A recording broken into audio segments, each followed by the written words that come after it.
Rohona we Sasha Pangshap Jitayda Mahangrar ma Paning lama Quima Timika Chang Sirawi Te Kamate Okti Hupta Mavaga Shumale Imang Lana Sochi Katalasai Ngatang kami Barivara Imang Lana Sochi Katalasai Reka Matai Reka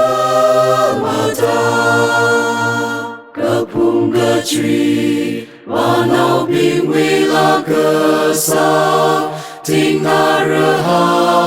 Awaning Kamayung Kong Ranawi Nim Shimri Kahai Ako Nasi Gater Nawi Lega Shila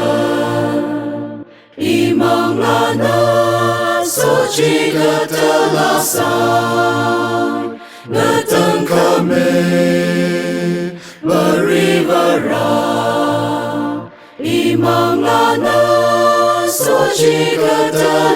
Katalasai Reka Matai Reka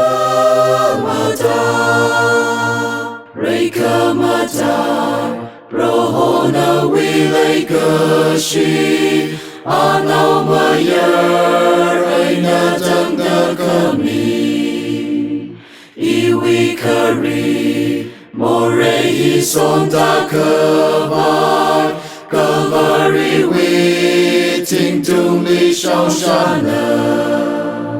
Imang Lana Sochi Katalasai Ngatang kami Barivara Imang Lana Sochi Katalasai Reka Matai Reka Matai Tang Timika Kristana Ladramida Iwi Shimni Matan Tutan Kara Mahangkara Te Kamate Jitayda Te Shinkwira Nawi Reka Matai Imang Lana Sochi Katalasai Ngatang kami Barivara Imang Lana Sochi Katalasai Reka Matai